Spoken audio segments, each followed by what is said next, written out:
하울님이 보내주신 사연입니다.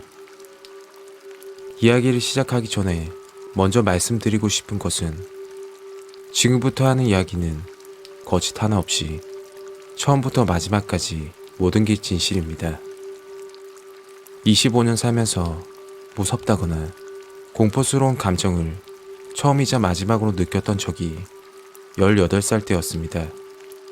다들 장기매매 관련된 영화를 적어도 한 편씩은 봤을 거라 생각이 듭니다.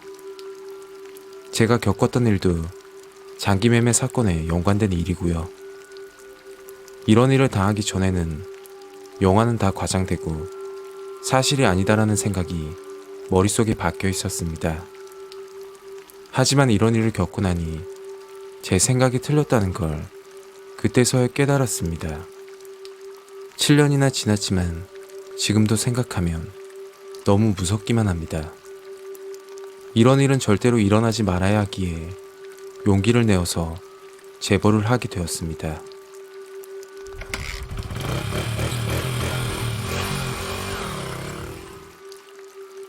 (18살) 고등학교 2학년 때 일입니다.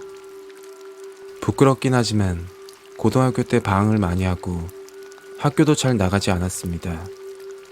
오토바이를 타며 노는 걸 즐겼기 때문에 배달 일을 하면서 돈을 벌고 새벽에는 친구들이랑 놀면서 시간을 헛되이 보내고 있었습니다. 그렇게 시간이 흐르고 선선한 가을이 가고 12월 추운 겨울이 올 때쯤이었습니다. 그날 저녁도 배달 일을 마치고 새벽에 친구들이랑 시간을 보내고 있었습니다.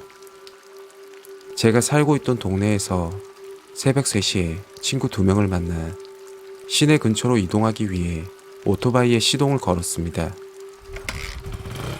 하지만 오토바이는 한 대였고 친구 2명을 동시에 태우기가 힘들어서 친구 1명을 먼저 시내 근처에 내려주고 다음 친구를 데리러 가기로 했습니다.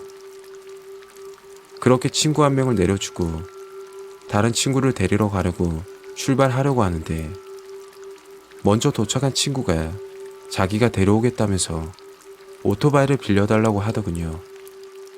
겨울이라 너무 춥기도 했고 바람을 맞으면서까지 고생하고 싶지는 않았습니다. 그래서 친구에게 오토바이를 빌려주었죠. 얼마간 시간이 지났을까? 저는 친구들을 기다리면서 왜 이렇게 하나 혼잣말을 중얼거리며 휴대폰을 보니 벌써 새벽 3시 30분.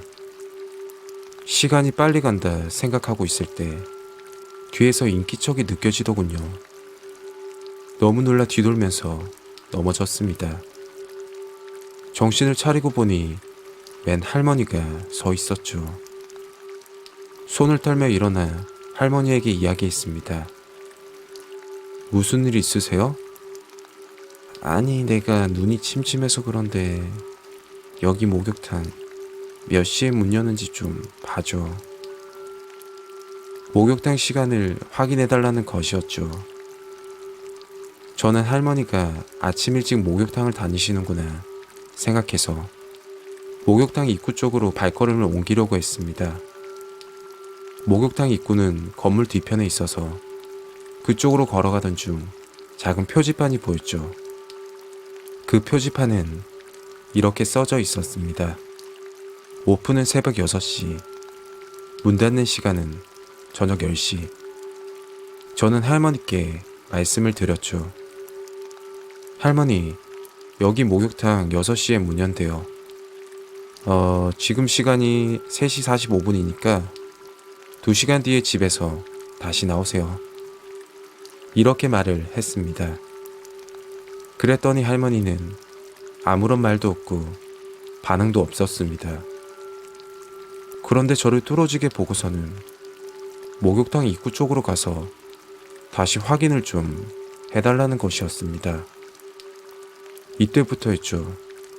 뭔가 이상하다는 걸 느낀 게. 저는 평소에 긴장을 하면 몸을 좀 많이 떠는 편입니다. 그날은 날씨도 춥고 해서 몸을 떠는 게 평소보다 심했죠. 그렇게 몸을 떨면서도 할머니께 다시 이야기했습니다. 할머니, 여기 보시면 목욕탕 문 여는 시간이 6시래요. 6시에 다시 오시면 돼요. 못 들으실까봐 나름대로 천천히 이야기까지 했습니다. 그런데 할머니는 또 반응이 없었죠. 할머니는 집요하게 목욕탕 입구 쪽으로 가서 확인을 해달라고 반복을 하며 이야기했고, 저는 그 자리에서 같은 말을 반복했습니다. 그리고 확실하게 느낄 수 있었던 건 목욕탕 입구 쪽으로 절대로 가면 안 된다는 이상한 느낌을 받았습니다. 집요하게 이야기하던 할머니는 이상한 말을 하더군요. 내가 부산에 살면서 한 번도 실패한 적이 없었는데 요 김해촌 동네 와서 실패한 건 네가 처음이다. 그 말이 끝나기가 무섭게 목욕탕 입구가 있는 건물 뒤편에서 자동차 시동이 걸리는 소리가 들렸고, 누군가 저를 향해 뛰어오는 게 보였습니다. 그때 머릿속에는 한 가지 생각밖에 들지 않았습니다. 잡히면 죽는다 라는 생각밖에 들지 않았죠. 그렇게 전속력으로 시내 쪽으로 뛰다가 맞은편에서 오토바이가 다가오더니 야, 빨리 타. 저는 아무런 생각도 하지 않고 오토바이를 탔습니다. 그리고 뒤를 쳐다봤는데 오토바이 타는 걸 봤을까요? 더 이상 그 사람들은 쫓아오지 않았습니다. 그렇게 오토바이를 타고 시내에 도착을 했고, 정신을 차리고 오토바이를 봤더니 그 오토바이는 제 것이었습니다. 당연히 운전하는 사람은 다른 친구를 데리러 간 그 친구였고요.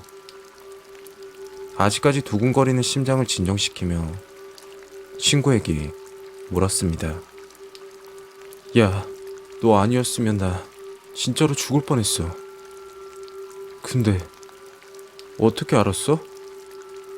그 친구는 다른 친구를 데리고 오면서 저를 놀래켜주고자 새길로 오고 있었고, 멀리서 저를 계속 지켜보고 있었다고 했습니다. 제가 어떤 할머니랑 대화하는 것부터 계속 지켜보고 있었는데 친구들도 뭔가 이상하다는 걸 느꼈답니다. 목욕탕 건물 뒤편에는 가로등도 없고 심지어 CCTV도 없다는 친구의 말이었습니다. 뭔가 이상하다 하면서 지켜보고 있는데 건물 뒤편에 후레쉬가 여러 번 깜빡거렸다고 했습니다. 그러자 멀리서 지켜보고 있던 친구 2명은 아주 큰 충격을 받았다고 하더군요. 6명에서 7명 정도 되는 남자들이 저를 계속 지켜보고 있었다고 합니다. 어떻게 해야 할까 고민하던 찰나에 제가 도망치는 걸 보고는 오토바이를 타고 저를 데리러 왔던 것이었죠. 그 친구와 같이 있던 친구는 미친 듯이 뛰어 시내 방향으로 먼저 갔다고 합니다. 만약 조금만 더 시간이 늦었더라면 아마 잡혔을 것입니다. 뒤에 차량도 쫓아오고 있었기 때문이죠. 이 일을 겪고 난 뒤 저희 3명은 지금까지 새벽 늦게는 밖에 돌아다니지 않습니다. 물론 경찰서에 신고하거나 다른 사람에게 알릴 수 있는데 저희 3명은 죽어도 비밀로 하자고 했습니다. 멍청한 거 아니냐, 왜 신고 안 하냐, 이런 생각을 하실 수 있습니다. 그렇지만 저희를 찾아낼 수 있다는 무서움 때문에 신고를 하지 못했습니다. 그리고 지금 생각해도 제일 무서웠던 건 그 할머니가 했던 말이었습니다. 부산에서 한 번도 실패해 본 적이 없다는 그 말.